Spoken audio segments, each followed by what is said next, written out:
What's going on, guys? It's Noah. We're back here at Upscale Detail. It's Friday. Woo. So today we got the BMW on the schedule. Today it's getting the graphene coating, so we got to get it washed up. If you come over here, we got the Volkswagen that's coming in here for a detail today. We got this thing washed up earlier, so we're gonna get it in the bay after the BMW.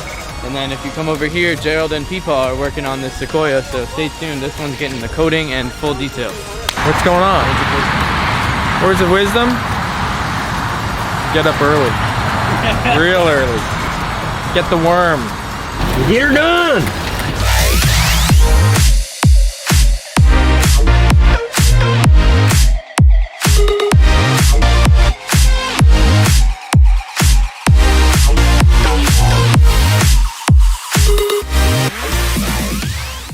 I'm about to pull this Volkswagen into the bay and get it really good with the vacuum, wipe down, and I'm already ahead of these bozos over here trying to wash this big Toyota. What's happening? Just stopped by Upscale Detail in reference to getting my brand new SRT Durango done. I end up buying black, which everyone knows black is the toughest color out there. But you know something, the way it looks and seeing their videos on Facebook and stuff like that, I think these guys are probably gonna do a great job and get my black shining. And you know something, when it comes to maintenance, guys, you have other things to do. I'd rather use them, let them do it. I don't have to wax my car as often or take care of it or wash it. So far, everything's looking good. They're giving me a great price, it looks like, and I probably will be using them. Hey guys, so one thing to take mention to is that every customer is different. Everybody has different kind of paint. Everyone has different kind of swirl marks on their cars. So we see paint from ranging from flawless to scratched from all the car washes around town. So it's just you don't really get the full view of the paint until you see it in person. You kind of get eyes on with it. So just you got to take note whenever you're giving prices that you got to see what's going on with the car first. Hey, if you got time to lean, you got time to clean. Wow, good one, man. Hey guys, we got this black Volkswagen Jetta here. It came in with a pretty extensive bug, I would call it damage, on the paint. We all get the bugs. The problem is if you don't get those bugs off quick enough, the guts, the juices, they etch into the paint. And if you catch it quick enough, you can kind of buff it out and make it go away. If you let it sit too long, it will etch pretty deep, and the only thing you can do then is technically you're down to wet sanding or a full repaint. So it's important to take care of the car, coat the car, which we do. We're specialists at. We use the graphene juice. And if you do that and stay on top of it, you can prevent the damage that occurs, especially on these darker cars. You can see it like night and day. The white vehicles like this over here, the Sequoia, not as big a deal. You can't really see it, but damage is still there. So take care of your car. Client came in, they brought us breakfast. They brought bagels. Is there a problem with this bagel? I see a problem. There's no hole. You gotta put your own holes in these bagels. I don't know what happened, but the door came off track. Now we gotta call the door people and stuff. Oh, Gerald. Gerald.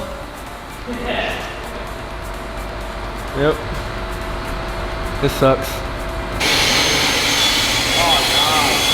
Oh, there's a guy pulling up, dude. That's just wrong. Garage door emergency has been averted. I have come to the rescue and I had to manhandle the situation. We're here with the blue, not black BMW X5. So it's kind of important, in the previous episodes we've taped off our cars, but there's a lot of newer cars especially that don't have that black plastic part, so we don't even need to do that part of the process. So it definitely helps speed things up a little bit.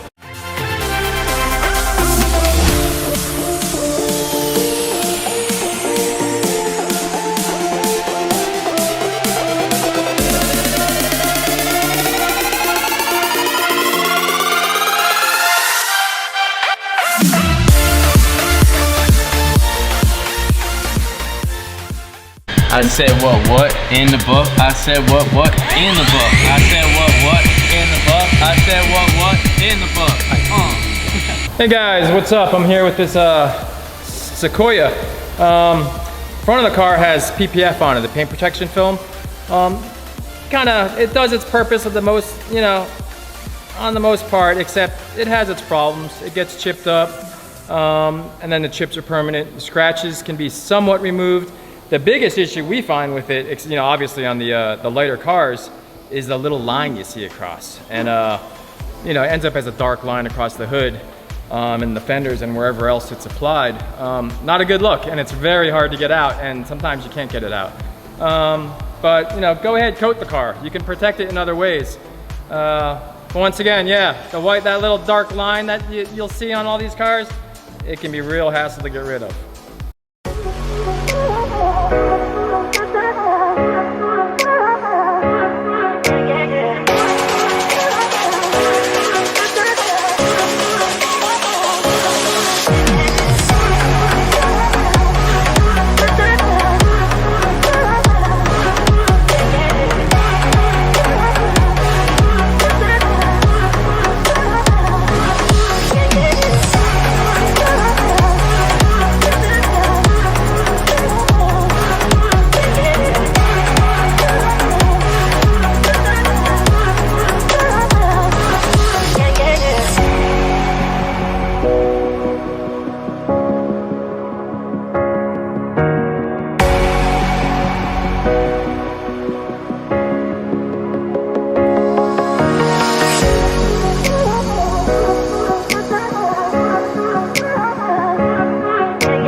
Topless car wash? In the box. Matt, topless car wash? Sure. Basically, we're just gonna take our tops off. That's the best way to get the tips around here. Old ladies dig it. Stay tuned. I can't do that. Cold? We'll drink. Why's your head so shiny? I shaved it. I shave it on Monday for the week, and I shave it on Friday for the weekend. They call you Arizonas? It's Friday, time for some pizza, guys.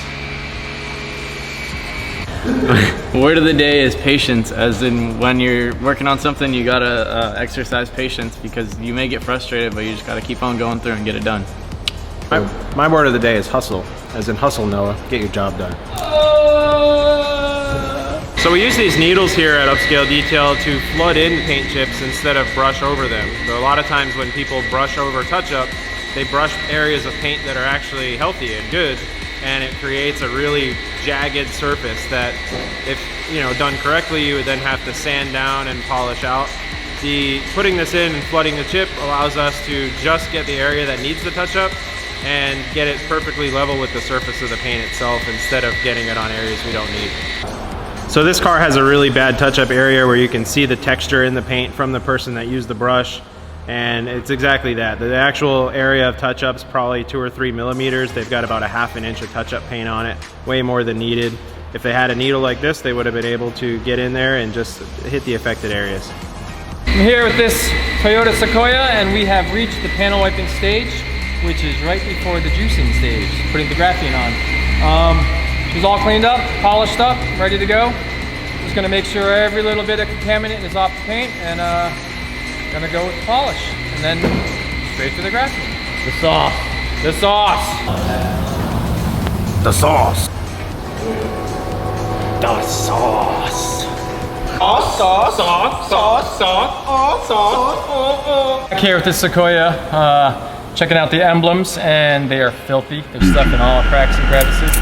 You really got to get in there. It can be difficult, but we use these special Boar's hair brushes. They don't mar, scratch, affect the paint in any kind of way.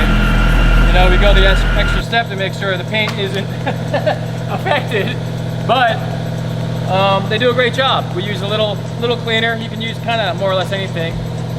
Get it in there, give it a little scrub, and it comes out perfect.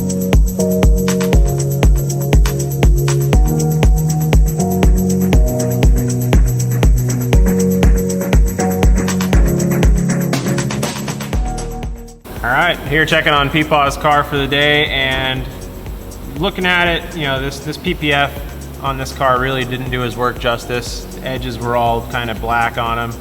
PPF is really something that requires a lot of maintenance. if you don't plan on removing it at the intervals needed and reinstalling it, it's really not for you. So we made an executive decision after contacting with the client, and we're removing the PPF off the door edges and the door cups, really enhance the look of this pearl white and get it looking right for the client instead of leaving this faded old PPF on the car. So putting in the extra mile for the client once again, and once again I'm removing PPF. And if you guys watched the previous videos, my absolute least favorite thing to do in the shop. So we're gonna get through it and get this done for the client. All right guys, we're wrapping it up another week. Got the guys next door finishing up all the rides today. Everything came out awesome. Got the BMW finished up. PPF finally off that Sequoia. Client's gonna be really happy. Thanks again guys for tuning in to another one of our videos. Feel free to subscribe to our channel, comment on the videos, give us some feedback. Always looking for ideas, what you guys like to see. And stay tuned, we've got some really cool things planned for the next coming weeks, and we'll see you soon. Have a great weekend.